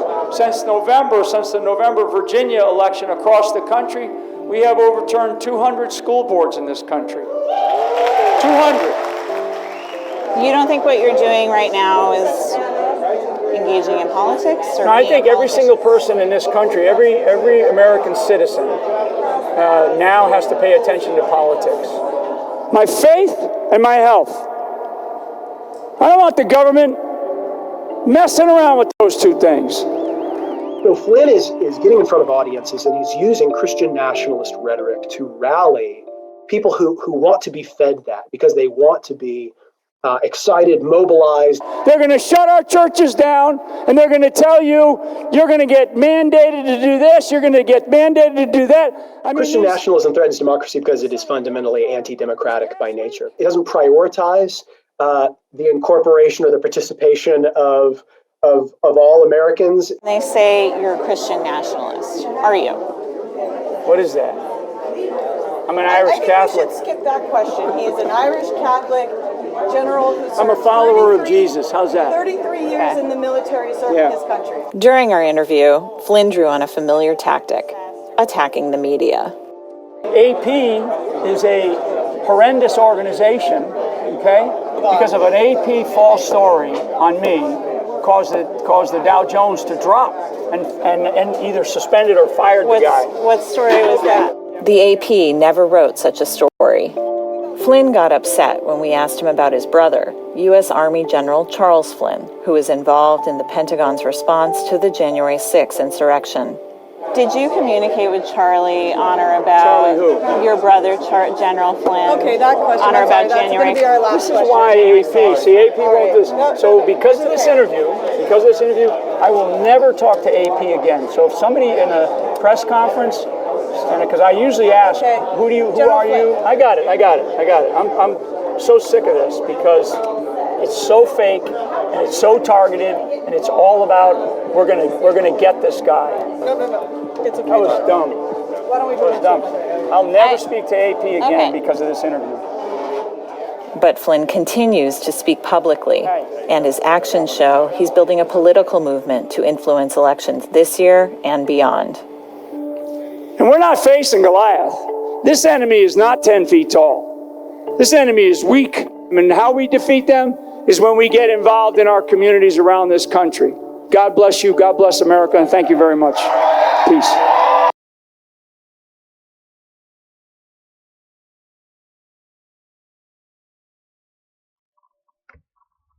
So like I said, that's like some of the, Michael Flynn stuff connects to John K. Singlaub. John K. Singlaub connects to Paul Sear. Paul Sear connects to the Blonde Ghost Network stuff, right?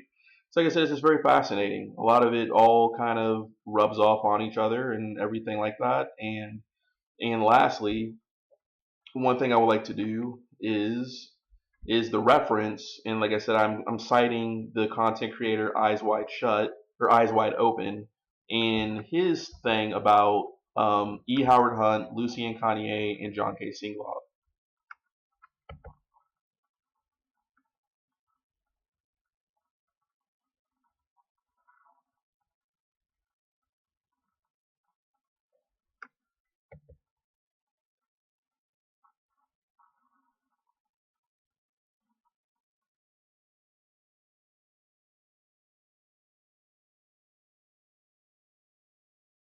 Right at the end of World War II, between the years of 1944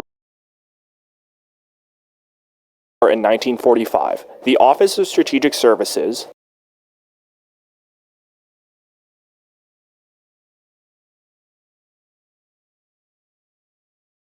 the U.S.'s wartime predecessor to the CIA, deployed a group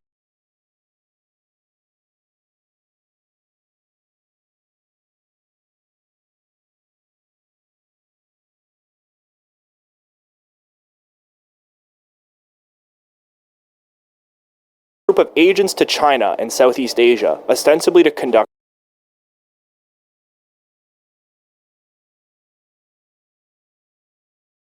covert operations in support of Allied forces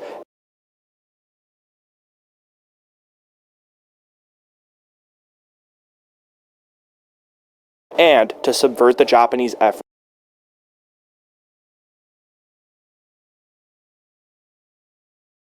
experts to maintain their occupancy.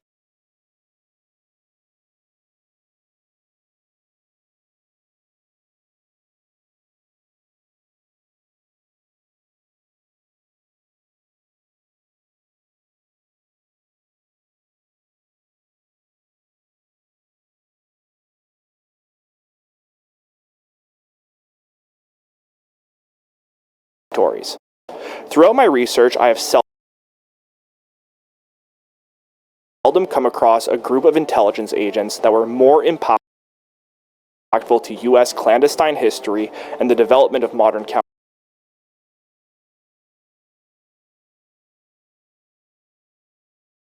counterinsurgency strategies than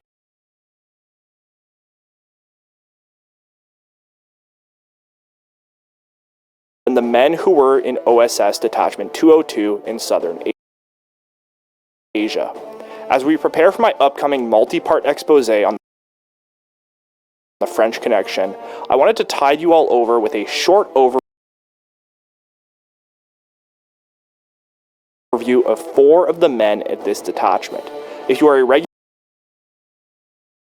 viewer of this channel, treat this video as a prelude to the upcoming series, as many of these characters will reappear later on the channel. The men who will form the center of our story today would go on to be influential operators within the Cold War environment, involved in a wide range of covert activities, guerrilla wars, paramilitary operations, and most notably, their instrumentality in the development of the drug financing paradigm that would persist for the next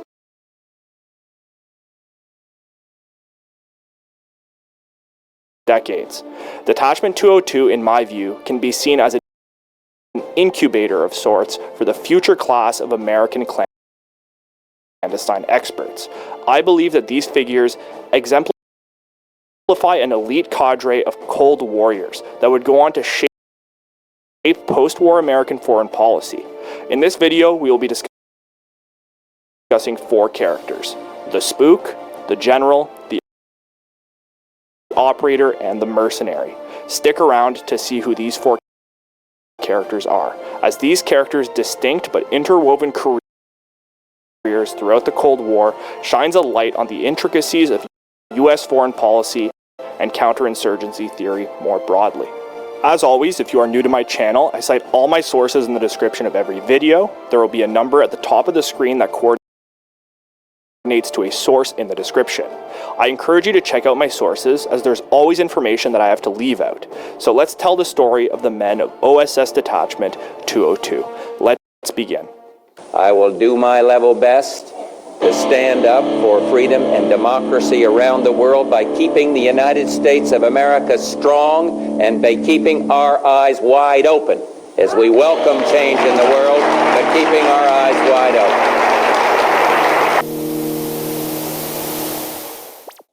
So to start, Detachment 202 was led in part by a man who will be familiar to those of you who have been watching the History of the CIA series to this point. That man was Colonel Paul Helliwell. Out of everyone that I've discussed on this channel so far, I can say that Paul Helliwell is the most often overlooked CIA figure, and, importantly to this series, one of the most critical drivers in the development of the CIA drug paradigm. Helliwell led OSS Detachment 202's secret intelligence unit in the southern Chinese state of Yunnan, helping the nationalist forces of Chiang Kai-shek against the communist forces under Mao Zedong during the end of World War II and the ongoing Chinese Civil War. Yunnan, of course, was the main Chinese province within the infamous Golden Triangle, which we'll get to in the next episode, but it was a region that would become the largest poppy producer in the world between the 1950s and the 1980s.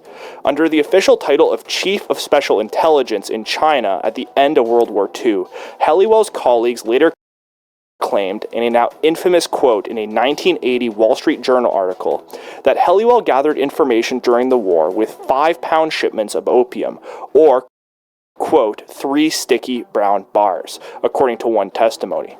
After the war, Paul Helliwell settled in Miami, where he worked for the CIA and founded a law firm that would assist the CIA in many of its operations. He also founded Castle Bank and Trust, which was a Bahamian-based bank that would be involved in several high-profile money laundering and organized crime-affiliated scams.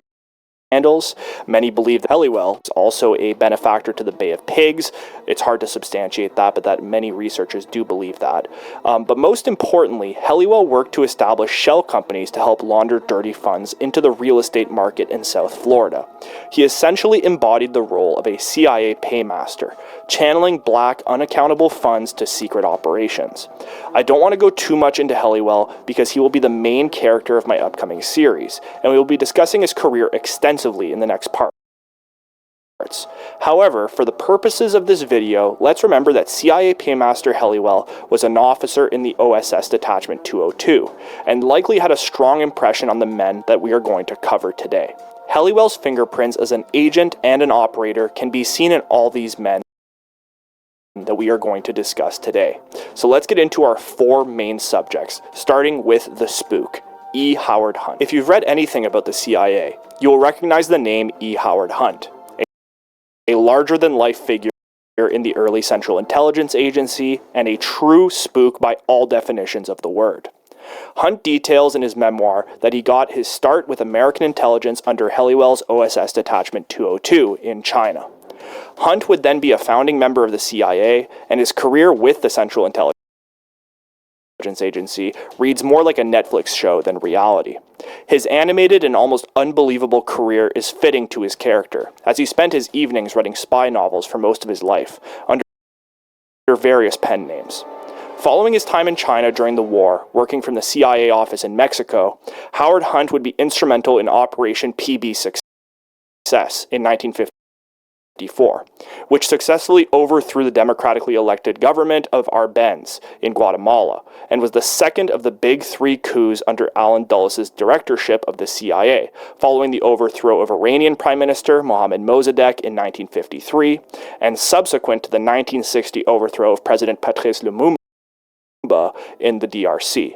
Following the installation of the military dictatorship of Castillo Armas in Guatemala, the country would eventually be used by the CIA and organized crime as a rallying point for the upcoming Bay of Pigs invasion of Cuba. Operation PB Success and the overthrow of the Arbenz government, largely at the behest of the United Fruit Company, put Howard Hunt on the map as a serious operator and spook in the halls of Langley. Hunt would then go on to serve at various CIA stations before arriving at his second career highlight in organizing the Bay of Pigs invasion.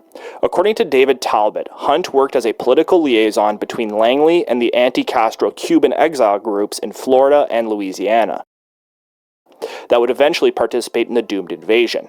Hunt reportedly trained Cuban exile mercenaries in Guatemala in preparation for the Bay of Pigs, which many speculate was partially funded by Helliwell's secret banking network, as we mentioned earlier. Hunt would then be reportedly spotted in Dallas on November 22, 1963, on the day of the Kennedy assassination. He is believed to be one of the three tramps in this famous photo taken moments after the assassination.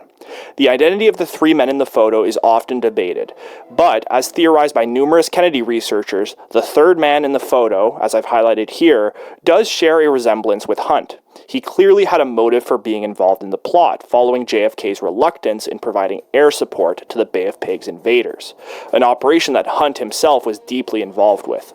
The failure of the operation and Kennedy's refusal to call the CIA's bluff left Hunt embarrassed by his failure and emboldened against JFK. Following the Bay of Pigs fiasco, which would see Kennedy fire longtime director of the CIA Allen Dulles, Hunt, alongside an array of other CIA men, continued to visit the Dulles household throughout the years of 1962 and 63. Again, according to David Talbot, referring to now declassified correspondences between Hunt and Dulles, Hunt sought Dulles' help in finding a career in private intelligence, after feeling disillusionment with the agency following the Bay of Pigs disaster. It was likely that the two spies found solace in their shared perceived martyrdom, Allen Dulles for overstepping the president and getting fired, and Hunt for his key role in organizing the doomed operation.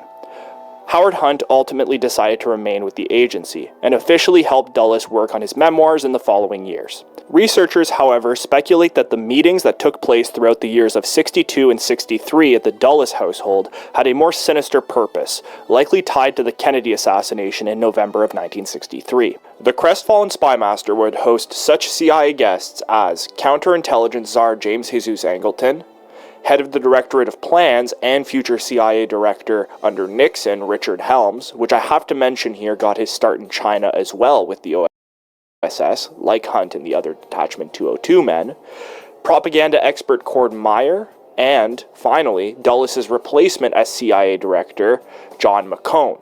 Of course, Hunt was present at many of these meetings. These informal meetings with the former head of the CIA would fuel speculation of CIA involvement in the events of November 22, 1963. Finally, in the early 1970s, Hunt would return to the spotlight as one of Nixon's plumbers, a secret group of operators that worked under the Nixon White House covertly as political fixers. I don't want to get too far into Watergate here because there's a lot of nuance surrounding the plumbers that I don't really have time to get into here. What's important though is that Hunt would be instrumental in planning and executing the Watergate burglary.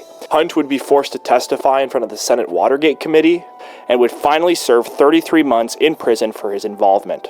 After his release, Hunt moved to Mexico and finally settled down in Florida. In one last wink and a nod, Hunt would deliver potentially the most famous deathbed confession before his death about his understanding of the Kennedy assassination. Through his son St. John Hunt, a terminally ill Howard Hunt outlined his understanding of the Kennedy plot on a piece of paper, which would be reported in Rolling Stone magazine in 2007. According to Howard Hunt's son, his father alleged that the conspiracy to kill the president included, in order of hierarchy, Lyndon Johnson, Cord Meyer, you'll remember him from the Dulles House meetings we just talked about, David Atlee Phillips, Frank Sturgis, David Morales, Antonio Veciana, William Harvey, and a, quote, French gunman on the grassy knoll. Personally, in my opinion, I do not take this allegation all too seriously, for many reasons. For one, its publication in a mainstream publication such as Rolling Stone strikes me as suspect. But most glaring to me is the lack of any organized crime figures within Hunt's model. My research into the Kennedy assassination has confirmed for me anyways that there was a fundamental mob element in the conspiracy that is clearly missing in this confession. Also, conveniently missing is Hunt himself in this whole operation, which makes this confession oddly vindicating for the dying spook. There are also several allegations that Hunt's sons coerced their dying father into producing a confession, which do hold some ground, as St. John Hunt used the end of the article to plug his new band, potentially voiding this whole article as a publicity stunt. I fundamentally believe that the deathbed confession by Howard Hunt is probably half true. I hold the belief that whenever a CIA agent does a tell-all or comes out on a mainstream publication or program and reveals classified information, they use a strategy of info dumping, which essentially works to obscure the narrative with a flurry of false information interlaced with truthful information. Not unlike a limited hangout, this info dump strategy works to confuse the narrative and throw researchers into rabbit holes that are fruitless or dead ends, thus obscuring the real narrative within the false one. Either way, your opinion on this strange confession is as good as mine, and it is nonetheless interesting to speculate as to the veracity of the allegations. I would love to hear your thoughts below. So our first member of OSS Detachment 202, the spook, Howard Hunt, is one of high intrigue, spycraft, and covert operations. But it all started in China under Paul Helliwell. Interestingly, many have pegged Helliwell as a key paymaster for the Bay of Pigs invasion, as I've mentioned before, which would see Hunt and Helliwell reunited in southern Florida in the 1960s. We'll get much more into detail about all that when we get to the Bay of Pigs, which I plan on doing a few episodes on. However, for now we move on to our second member of OSS Detachment 202, and that would be the General, who is Major General John K. Singlaub. John Singlaub would go on to be one of the most prominent leaders of American counterinsurgency strategy and guerrilla warfare. His resume is staggering, having served in Korea, China, Laos, and Vietnam, and having allegedly trained paramilitary forces in Nicaragua and Afghanistan. He was most famous for being the U.S. Army official in charge of the secret war in Laos in the 60s and 70s, providing operational support to Vang Pao's forces in the mountains of the Golden Triangle. We'll be focusing heavily on Laos in our upcoming episodes on Indochina, and we'll track Vang Pao's development throughout the conflict in the region. In 1977, Singlaub would be relieved from duty for criticizing President Jimmy Carter's policy of troop drawdowns in South Korea, which led to his storied career as a private citizen. Singlaub would become one of the main figures in the dark money networks associated to Iran Contra. With funding from Texas oil billionaire Nelson Bunker Hunt, not related to Howard Hunt, by the way, Singlaub would found the Western Goals Foundation, a private intelligence firm that funded the Contras in Central America, mainly in Nicaragua and Honduras. He would also lead the U.S. Council on World Freedoms in 1980, and served as a consultant on a company called GeoMilitech, which worked as a liaison between arms dealers and anti-communist guerrilla forces in Afghanistan and Central America. Both of these guerrilla armies would be intrinsically tied to the narcotics trade, and John Singlaub had a wealth of experience in this area, from his time in China under Hemingway and his work in Laos managing the secret war along the Ho Chi Minh Trail during the Vietnam War. Singlaub essentially embodied a similar role in the 1980s to the role Hemingway undertook in the 1950s and 60s. He worked to manage the organizations and shell companies that ensured the untraceable funds reached the forces that the American security state could not openly support. We will see Singlaub pop up later in this video, as he had close associations with another OSS Detachment 202 man. Overall, Singlaub and the men of the OSS Detachment 202 would become the architects of Cold War guerrilla warfare, and generally would go on to make a massive imprint on the global program of the CIA. One of the stranger members of OSS Detachment 202 was the operator, Lucien Conein, a French-born, Kansas City-raised recruit who served with both the French and U.S. armies during the war. In 1943, he was called up to the OSS, and would end his time in World War II in China under Hemingway's forces. According to a biography of Conein, he worked to train irregular forces along the border of French Indochina against the occupying Japanese forces.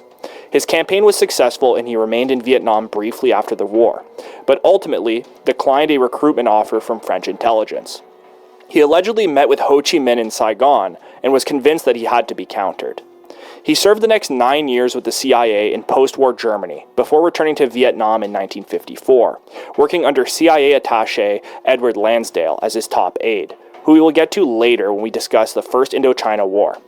Conein had allegedly forged strong ties with the local French population in Vietnam, specifically the Corsican mobsters in the region, some of which he had met in Marseille during his time serving in the French army during World War II. Conein would become one of the main point men in the CIA's war in Vietnam in the late 1950s and mid-1960s, serving under legendary counterinsurgency expert Edward Lansdale, who was, according to Alfred McCoy, Allen Dulles' main liaison in southern Vietnam.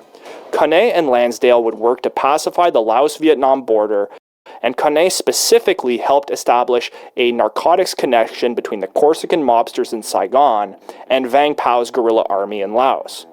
He was instrumental to the strategic Hamlet program in Vietnam and other controversial counterinsurgency programs under the Cords program, and would eventually give the green light to the South Vietnamese generals to kill South Vietnam's president Ngo Dinh Diem in 1963, one of the last defining moments of the Kennedy presidency. Finally, to end his career in a poetic fashion, Howard Hunt, the spook we talked about earlier, recommended that Nixon hire Lucien Conein as a narcotics advisor in the White House. Following Watergate, Conein ended his career in the mid-1970s as the chief of covert operations for the DEA. He later admitted that he worked with Corsican mobsters while in the role, as he had previously under Edward Lansdale in Vietnam. With Lucien Conein, we can clearly see the importance of narcotics smuggling to counterinsurgency work in Vietnam. As a main figure within the global narcotics paradigm, Conein was uniquely placed to ensure that dope continued to flow to fund the secret armies in Laos and to fund activities downstream, a major focus of our upcoming French Connection series. Finally, maybe the most obscure and spooky character